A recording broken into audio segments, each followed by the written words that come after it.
Još jednom pozdrav svima. Nakon prvog kola FIBA Cupa između Lemana i Cibone, Leman je večera slavio 76-78. Nakon susreta s nama je trener gospodin Neven Spahija. Evo mi je mala nesreća, ja bih rekao na kraju.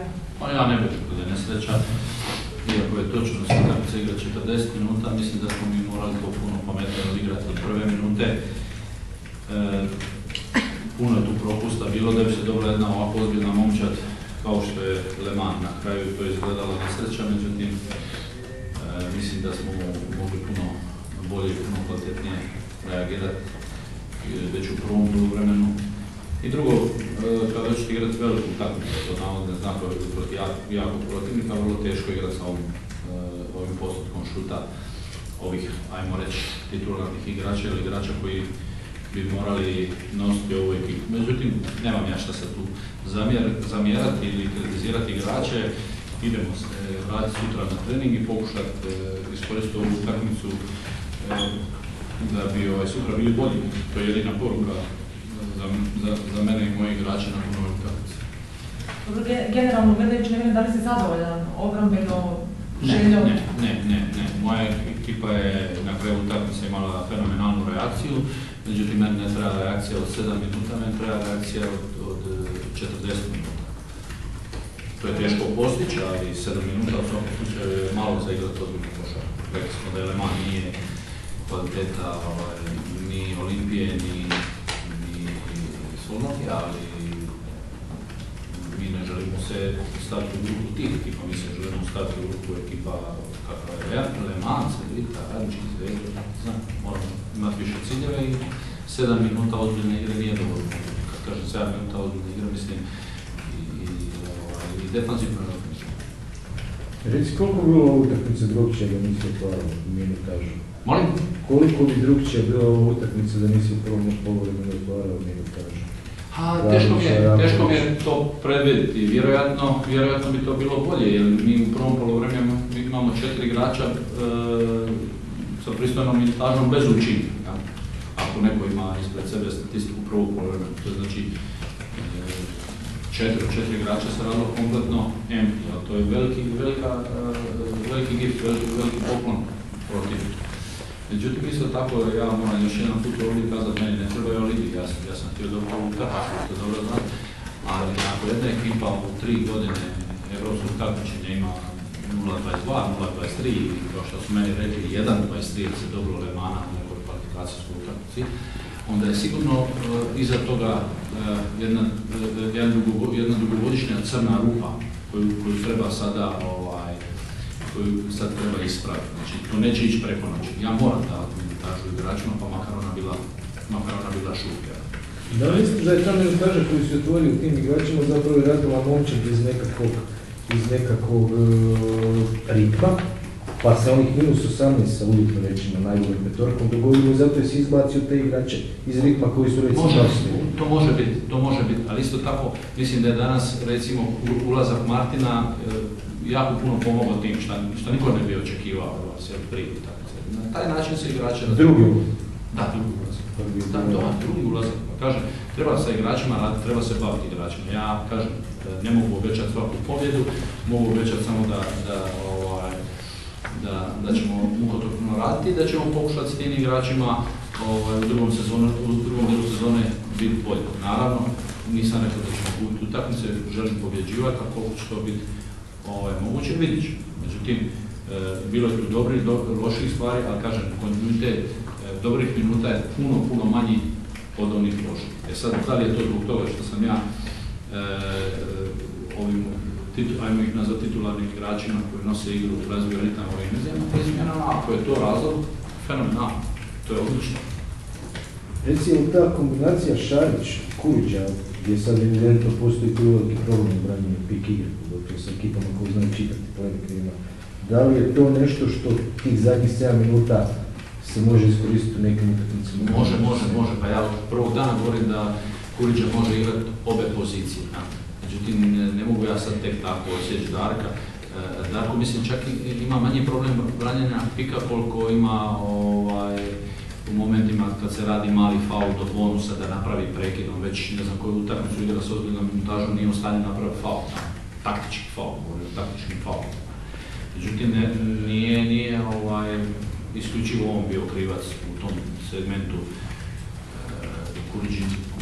Kurđenim ulaskom na 5 smo mi snizili petorku i dobili tu agresivnost, to je vidljivo, sigurno da će to više koristiti. Međutim, nije isključivo da imamo problem na piku. Mislim da su ga čak i večeras imali puno više bekovi koji su dobivali pomoć od centara, ali su premekano ulazili u te duele i šuteri su mi se lagano dizali iz tih duela. Koji je bio dogovor za ovu zadnju akciju, 20 sekundi? Imali smo svoj napad. Do kraja, imali smo svoj napad. Ja nisam htio žuriti, htio sam imati jedan napad, no nisam htio da nešto napravim na žurbe. Baš iz akcije, pa upali. Imali smo tu 2 šuta, molim? Za 2 pojena. Središnji pik se Žiže i središnji pik... Oni su imali, bila je ta 2 za Jenninga gdje smo mi znali da će Žižin čovjek jako puno pomagati i taj jedan središnji pik koji je naš jedan jačih porteja sa Blessingem, ovdje će sigurno neko ostati preko prenosa lopte, sam ostaje Dario, dobar prodor, promašaj, Žiža, skok u napadu, promašaj. Ovog zadnjem šutu neću ništa govoriti. Reci ovoga, koliko zapravo ovaj poraz može sad utjecati na ono što slijedi? Raspored je grozan, da se u budućnosti pa Nimburgu, pa Cedevita, pa Partizan. Pa ja mislim da ja imam tu moć da ja ekipu pripremim sutra za trening i za sljedećeg protivnika. Ja sam vam kazao, ritam je NBA. Dakle, ja već godinama igram u takvom ritmu i ja ne mogu sad ni dopustiti igračima da budu bilo kakve depresije zbog ovog poraza, ja ponajmanje. Ja se moram krenuti u utakmici protiv budućnosti, pripremiti na najbolji mogući način. Isto tako, nikad nemoj zaboraviti da sam ja rekao da će utakmice ovaj tim rad bolje. Da ja ne mogu na treningu postići ovo.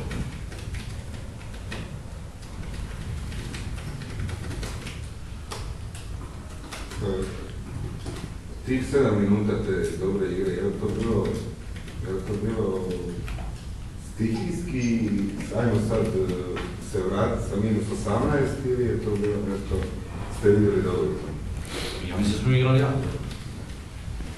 Ne bi smjelo biti kod jednog ozbiljnog trenera jedne ozbiljne momčadi stihije, tako mogu kazati da se stihijski odšao na minus 18. Nisam znamo zašto smo ošli na minus 18, ovo što je to kazao da prevelik broj rotacija, mlađih igrača koji prvi put su u utakmici, imali su kompletnu praznu minutažu, ali zna se kako se reagira u medicini kad je nešto bolesno. Mora se liječiti. Ja smatram da je ovo put za Ciboru. Kako ti doživljavaš ovakve dramatične završnice, ali baš kad su siceri pitanje, nije riječ o nekim šutovima iz kontakta i tako dalje, pogotovo Žižnica. Moramo biti iskreni, jednu stvar reći, svaki trener doživljava svaku utakmicu i dramatično i pogotovo ovakve koje su egal završnici, ali ipak ja vjerujem da će se ovo nama vratiti kad najviše bude potrebno. Ipak smo još uvijek u ovom prvom mjesecu i otvaranju sezone i ovaj tim puno toga mora proći i mislim da ova utakmica nema toliku važnost da bi nas sad mogla, bez obzira koliko nama poraz teško pao. Ja. Nije finale bilo, ili neka utakmica koja vas kvalificira za sljedeću rundu ili utakmica ko ste niste kvalificirali u Final Four, tako nešto, mislim da nema tu težinu. Ste mislili da nema važnost kad ste uvodili mlade igrače, jer... Ne. Jer Eurocup je ipak puno veće natjecanje od ABA lige i svega, pa je li to bio trenutak za isprobavanje? Ne. Vi niste bili zadnje vrijeme na presicama, ja sam to potanko objasnio u ovoj prostoriji. Ja ću davati šansu mladim igračima, ne odreći, a da se ne odrekne. Ja znam da ćete davati šansu. Odlično, prema tome, to nije ta teza koju ste postaviti. Dakle, ja ću njima davati šansu i opet nastojati pobijediti. Pa možda ću i zbog toga kritike ako ne pobijedimo, ali To je put, drugog nema. Dosta pričamo o ovim prostorima, o mladim igračima, o reprezentativcima koji osvajaju medalje u mlađim dobnim kategorijama, po rankingima su među najboljim igračima u generaciji, ti igraju. Savez mora donijeti pravo zaštićenog godišta da bi neko igrao. To je meni smiješno. Mislim, svaka čast Savezu, oni se trude i bore na svoj način. Meni kroz karijeru nikad nije trebalo administrativno pravilo da bi ja nekom igraču dao šansu da igra. A i nikad nisam rekao da sam izgubio utakmicu, to je zbog toga što sam dao mladom igraču šansu. Ja mislim da je to ispravno stav jednog ozbiljnog trenera.